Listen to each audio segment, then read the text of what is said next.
You're listening to Chapter by Chapter Classics, the short-form classic literature podcast where each episode walks you through a few chapters of a great book. Previously in Frankenstein, Victor was accused of Henry Clerval's murder, survived another collapse of body and mind, and returned to Geneva to prepare for a wedding he fears will end in tragedy.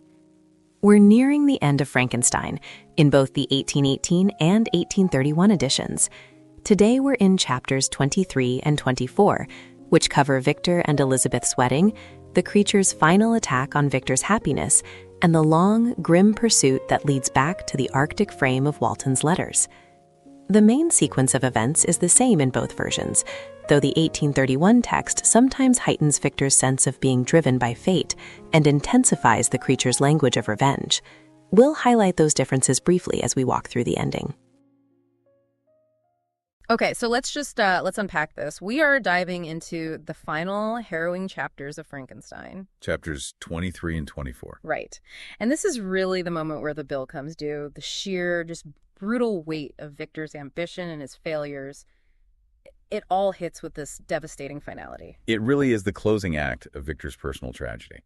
And for you listening, our mission here is to give a clear overview of how Mary Shelley closes Victor's story. Yeah, we want to trace the steps from, the horror of the creature's promised vengeance to the total collapse of the Frankenstein family. And then finally, connect that fatal, obsessive pursuit all the way back into that crucial frame story of Walton's letters. These two chapters are just an intense spiral, into exhaustion and obsession. And what hits us first right at the start of chapter 23 is the wedding. Yeah, the wedding. Victor is finally agreeing to marry Elizabeth. And it's prompted by this genuinely heartbreaking letter she sends, right? Where she's basically asking if he feels bound in honor to marry her, even if he doesn't want to. It just shows her pure, gentle nature, right up to the very end.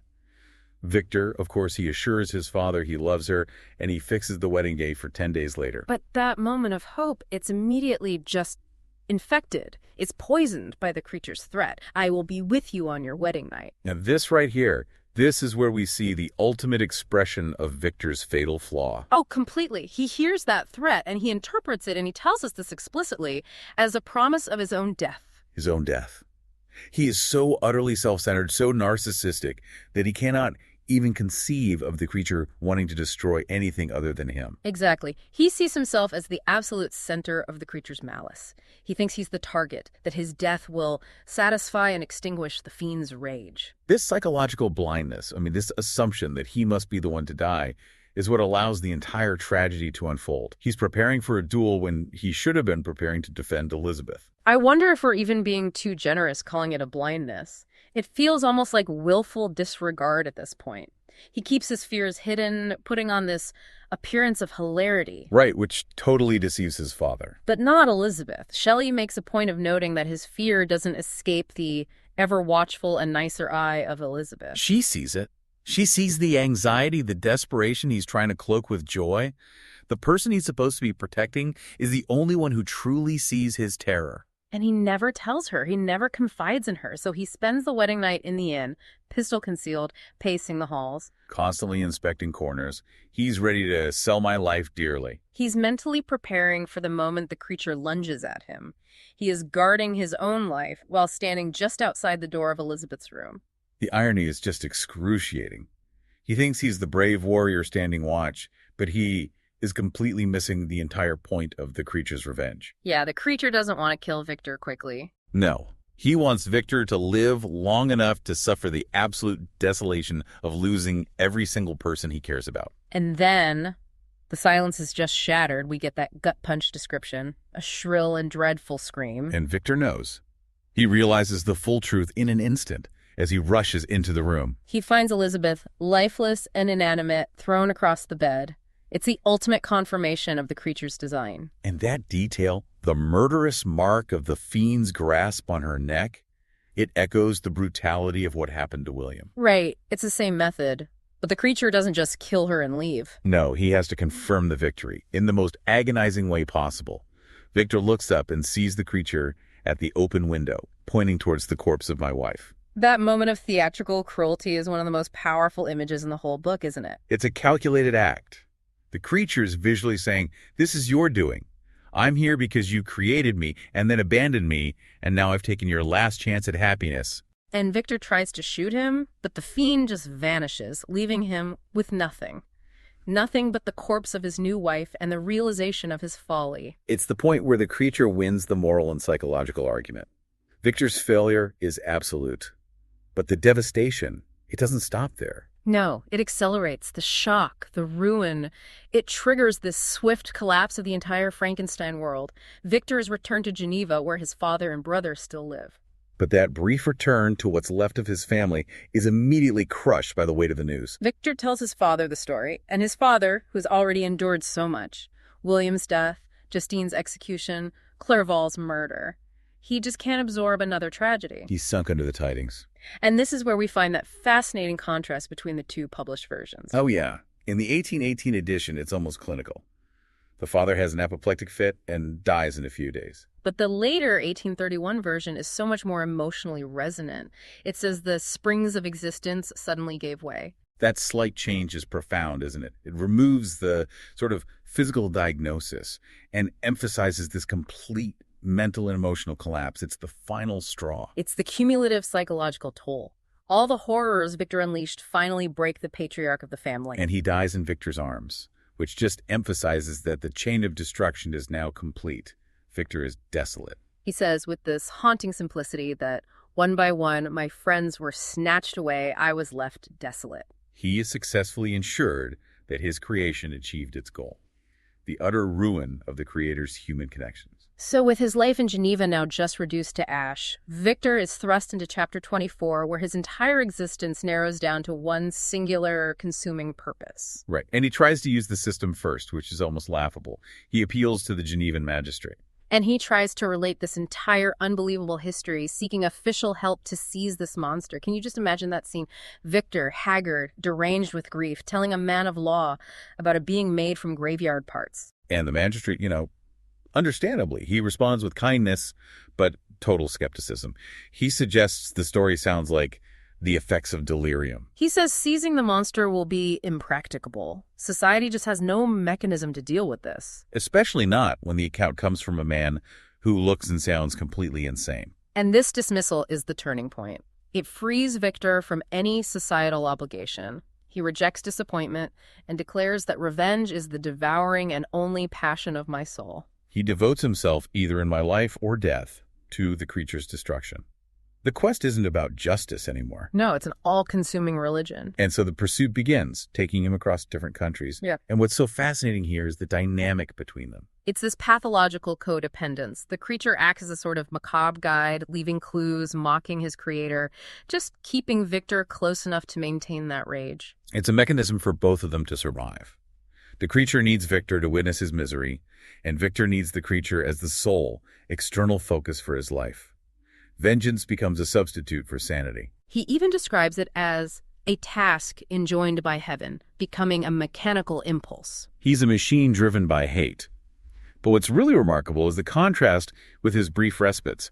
The text tells us that during the day, he's sustained by obsession, but at night in sleep. He finds this brief, blissful peace. He is lulled to rapture by dreams of his dead friends, Elizabeth Clerval, his father. So vividly that he sometimes persuades himself they're still alive. It's this constant psychological whiplash. Daytime hate fueling the hunt, nighttime dreams providing just enough emotional fuel to keep his body moving. And that cycle eventually drives him to the literal edge of the habitable world. The pursuit leads him far north, where he uses a sledge and dogs to chase the creature over the ice. He's about to sink entirely into the hardship when, miraculously, he spots Walton's vessel. Which brings us full circle, back to the beginning of the novel, back to the framing device. Victor is rescued by Walton, exhausted, but his resolve is absolutely fixed. The fact that he destroyed part of his own sledge to make oars just to reach the ship, that underscores his singular focus.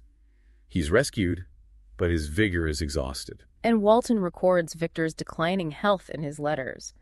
Even as he's dying, Victor just maintains his belief that his destiny is only fulfilled when the creature is destroyed. We see that powerful moment when the sailors demand the ship turn south. Yeah, they're afraid of being crushed by the ice. And Victor tries to rouse himself from his bed, urging Walton not to give up on glory, believing that the spirits who assist my vengeance will endow me with sufficient strength.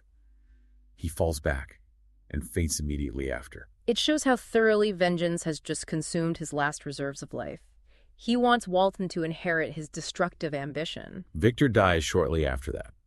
And Walton's journal entry is, well, it's a eulogy for a potential great man destroyed by misery. He says Victor had a coolness of judgment that fitted me for illustrious achievements, but is now chained in an eternal hell. It emphasizes that Victor was a noble creature, really ruined not by some external force, but by his own creation and his own moral failure.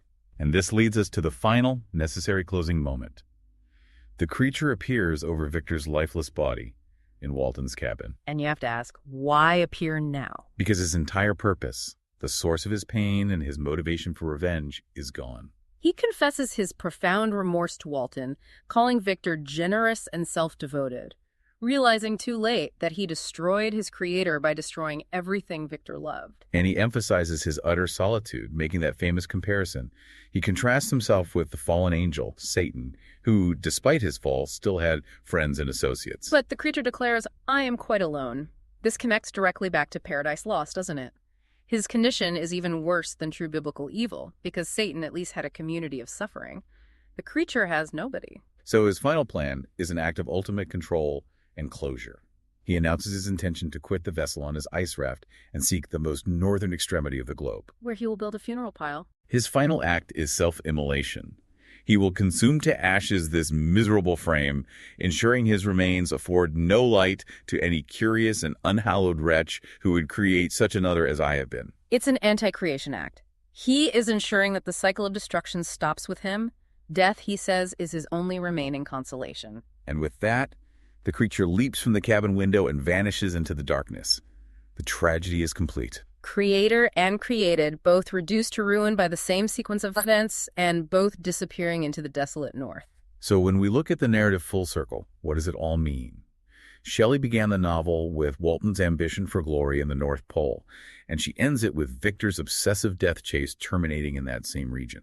The North isn't a land of glory, it's a wasteland of ambition run amok. And the entire final movement really hinges on Victor's psychological blindness, his certainty that the creature's threat was for him, personally. That misinterpretation allowed the ultimate horror to unfold, turning him from a grieving man into a purely mechanical agent of revenge. And it forces us to confront the core question of the novel's ending, the whole sequence, the deaths, the pursuit. It's really a story about the failure of empathy. On Victor's part, absolutely, but also crucially on the creature's. The only reason the creature finally achieves true remorse is because the object of his revenge is now permanently out of his reach. Which makes you wonder. Victor dies entirely consumed by vengeance, still raging, still trying to drag Walton into his quest. But the creature dies having articulated profound remorse and carrying out a final act to prevent future harm, whose final moments achieve the greater measure of peace, or at least dignity. That is a question worth reflecting on as you consider the final fate of Shelley's famous tragic figures. That's the close of Victor's story in chapters 23 and 24 of both the 1818 and 1831 Frankenstein. However your edition phrases it, we end with a cycle of creation, loss, and pursuit that leaves both creator and creature exhausted and alone on the ice. In our next episode, we'll step back from the chapter-by-chapter approach for a full exam-style review of the novel's plot, characters, and themes, drawing on both editions. After that, we'll finish the season with one more episode that looks directly at how the 1818 and 1831 texts differ from each other. Thanks for listening to Chapter by Chapter Classics. If this episode helped you follow the story, follow the show in your podcast app so you don't miss the next chapter. And if you're enjoying this series, please take a moment to rate the podcast or leave a short review. It really helps other readers and students find the show.